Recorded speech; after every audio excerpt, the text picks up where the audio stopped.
Ported and relieved, stroked and bored.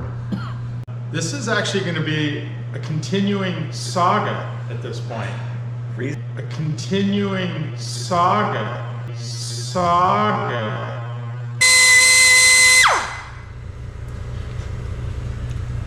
Making the block lighter. Yeah, weight reduction. Come here. The creator.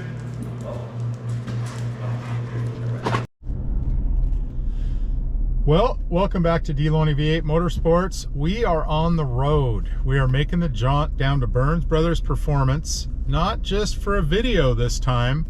My buddy George called me and is gonna bail me out. We got a short block in the back of the truck, so the problematic contacting stock block 400, gonna be a 406, is gonna go to Burns Brothers Performance, and he's gonna take a look at it. We're gonna grind on it, clearance it, and hopefully get it assembled. So that's the plan. I want to give a big thank you to the people that have viewed the video and reached out. I had a number of people that I know reach out, and some that I don't know provide some advice, some good advice. One of which was one of my old outlaw street racer buddies, Travis. And one of the things he said, which actually George Burns had already told me, replace that oil pump shaft. So I've got a new Melling oil pump going in the thing, and I had the stock oil pump shaft.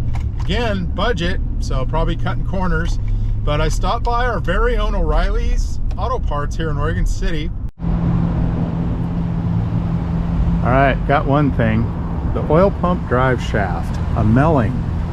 Tom works there, and I bought an IS55E Melling oil pump drive. So it's a heavier duty deal, and it's insurance, right? You don't want to have to find out the hard way that you broke your oil pump shaft. So that's one thing. I had suggestions, actually Travis suggested, which Scott Davis had also suggested prior, that block should be hard blocked, and it probably should. I'm not going to do that. I definitely plan on street driving the thing, and I know Travis said you can street drive it with the hard block in there, or I think he said half a bag per side or something like that. I don't plan to do that. I'm gonna put it together, hopefully hopefully get it running, and go from there.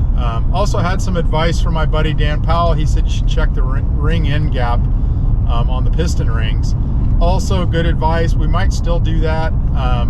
You know, the thing was in a similar bore machine shop. You know, obviously bored this thing out for the piston that I provided them, but we haven't checked the ring end gap. So probably a good suggestion. Had a few other little comments here and there, and I appreciate everybody reaching out and giving their sympathy. So this is something I should have known. This is definitely not Paola's fault at all. You know, I brought him the parts. He didn't pick any of these parts, and there's videos all over YouTube, and probably you can find Google articles too, that basically say if you're putting a motor together like this, you're going to have to clearance the bottom of those cylinders. So I should have known, and that's not enough evidence right there that I'm generally just a bolt-on guy, and so not an engine builder. Never have claimed to be. So out of my element a little bit, again on a budget, trying to do this thing, and we'll see what happens. But cannot thank George enough. Of all the, you know, support and comments I got, you know, his meant the most. He basically said, bring it down and we'll fix it. And so appreciate his help. This is a guy holding down a full-time job, right? He's got cars, plural, of his own, hot rods and race cars. He's got 2 cars in his shop that he's working on for other people, and he's got some engine rebuilds cooking as well, for cars that aren't even in his shop. And so his plate is full, and to have him give me a call and offer to help me get this thing fixed, I really appreciate it. I hope it goes well, and go from there. He doesn't owe me a darn thing, and so I really appreciate it. That is good friendship right there. So thanks, George. Anyway, we'll keep you guys posted.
block lighter. Yeah, weight reduction.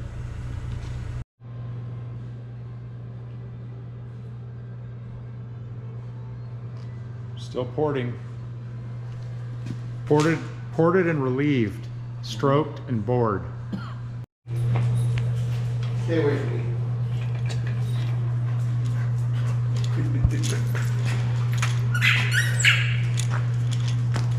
Did he not put those in?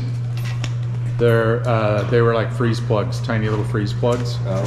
This was another tip from Travis, street racer Travis. Last time we saw him, he was pulled over by the police. Yeah.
Welcome back to D-Loney V8 Motorsports.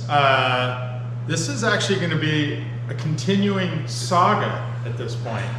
Reason number 347 why I don't like small block Chevys. Yeah, what do we got? 1, 2, 3, 4, 5, 6 big block Chevys.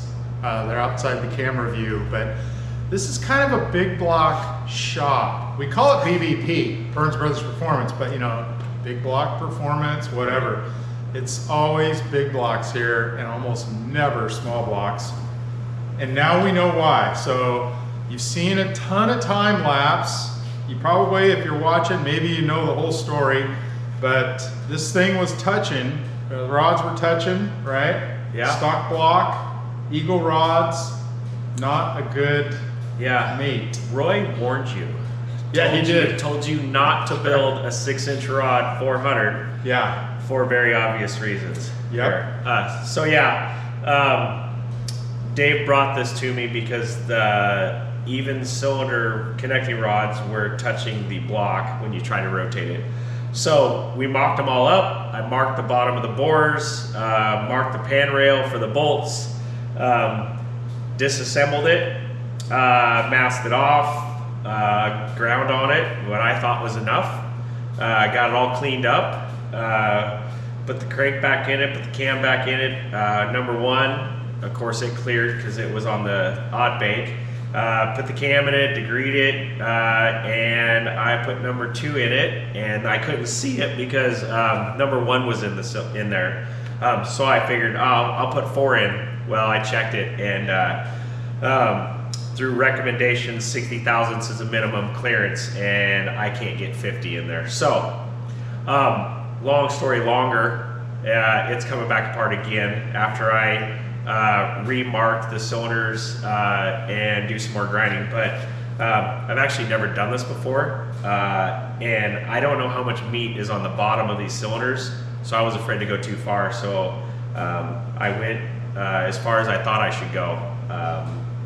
You know, that was what you said right before you turned on the die grinding tool. Yeah. I've never done this before. Yeah, this is the first time for me.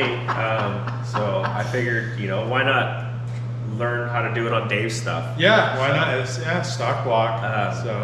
So it's going to spend the night here, a few nights here, and I will get it apart again and cleaned, and then do it again. Yeah. So it, like I say, you won't be able to see all this in the time lapse because it obviously goes pretty fast, but George did a really nice job. We mocked everything up ahead of time. He marked it all with a Sharpie. a red Sharpie so he knew the distance and width he had to grind and roughly what we thought was the depth. And like he said, you can't just go crazy because you don't want to take too much. Well, yeah, I mean, I'm not familiar with these. I don't know how much metal's in those. You know, I obviously don't want to find water in this thing. So, yeah. I guess err on the side of caution. Yeah, big deal. I mean, it'll work out. Yeah. So a little bit too tight, but we'll be back. And now we have a process. It's kind of a pain, but there is a process. Yeah. So anyway. Yeah, let's have a beer. Call it a day. It's Miller time. Okay, ultra time. Thanks for watching. We will be back. When this thing rotates with all 8 cylinders, we can turn it over. We'll be back and we'll show you that. And then eventually it'll turn over on its own with E85 in it. Yeah, So yeah, that'll be kind of nice. That's the goal. Thanks for watching, everybody.